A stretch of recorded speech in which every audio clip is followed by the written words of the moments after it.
Kinanga. Merci de nous rester fidèles. L'Église catholique s'invite dans les processus électoraux en République démocratique du Congo.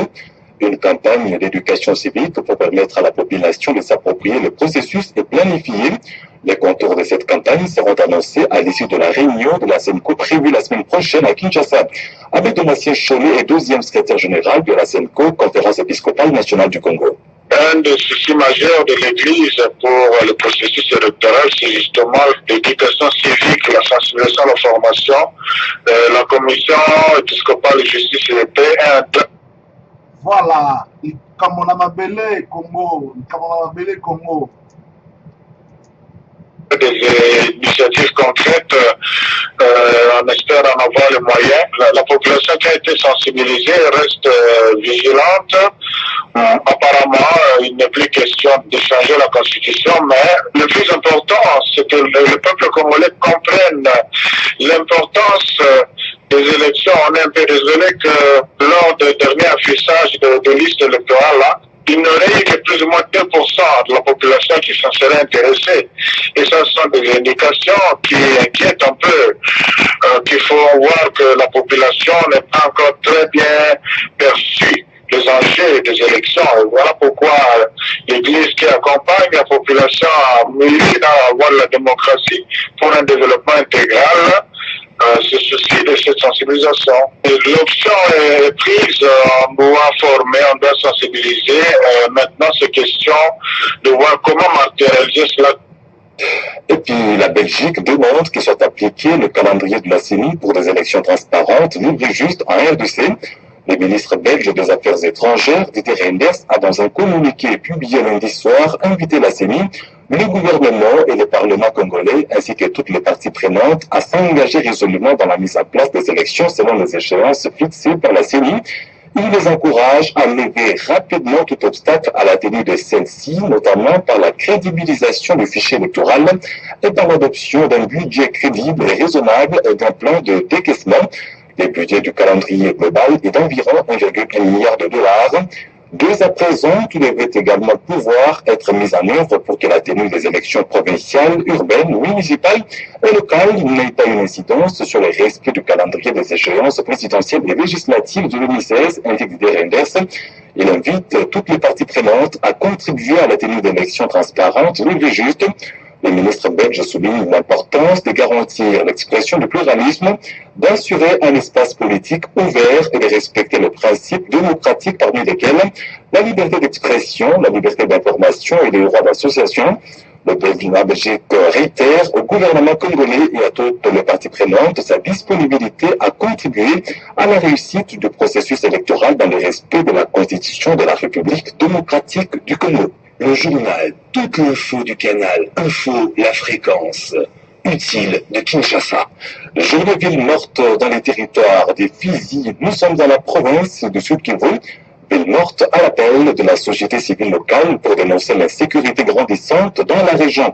Tanganyika Chikoti est président de la société civile de Fizi. Maintenant, aujourd'hui, c'est ville morte, toutes les activités sont paralysées dans la ville de Baraka suite aux plusieurs cas de viols nocturnes et vols de civils de participants en armes, l'uniforme non obtenant identifié.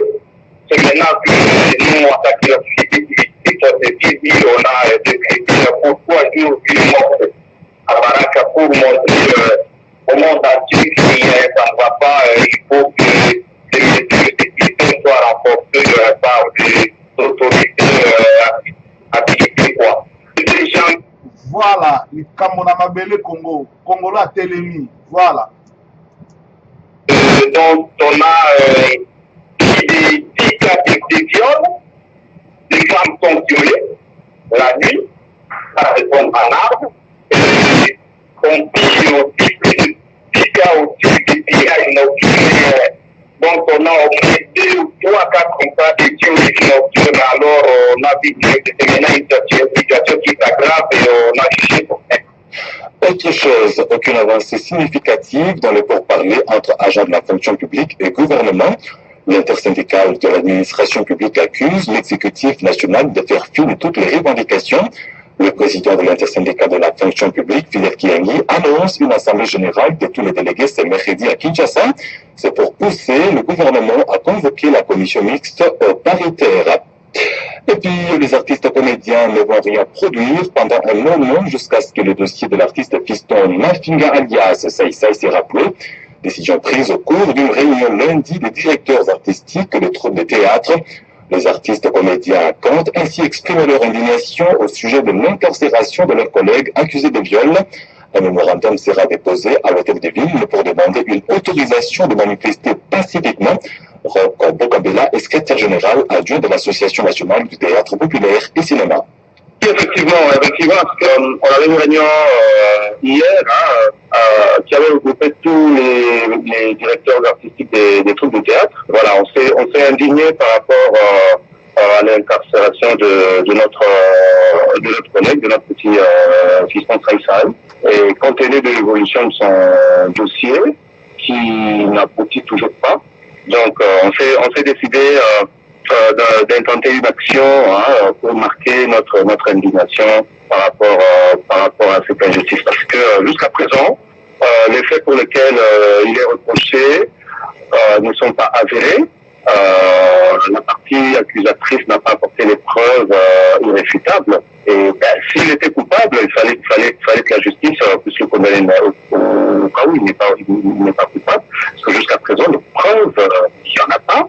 On doit aller à l'hôtel de ville, déposer une demande, un mémo, une demande d'autorisation de manifestation pacifique. Et je crois juste après, nous irons voir le ministre de... Nous le comprenons comme étant une sorte de fonds de commerce qui a commencé à voir le jour. Et entre-temps, qu'est-ce que vous allez proposer au public? On va proposer un service minimum. Il y a déjà d'autres compagnies qui ont commencé à réaliser des scénarios en rapport à ce complot qui est devenu un fonds de commerce. Roch Bokabela qui répondait aux questions de Cynthia Lusama. On parle aussi du lancement dans les tout prochains jours des opérations d'identification des exploitants miniers artisanaux en République démocratique du Congo. Les ministres provinciaux du mines et des experts du Maniema, du Sud Kivu et de la province orientale. Voilà, les artistes Pona, Moka et Zokufa, là, ils ne sont pas indignés, il n'y a pas d'action, mais pour la comédien, alors, il faut, artiste, à manifester indignation. Oh, les Kamonamabele Congo, les Kamonamabele Congo.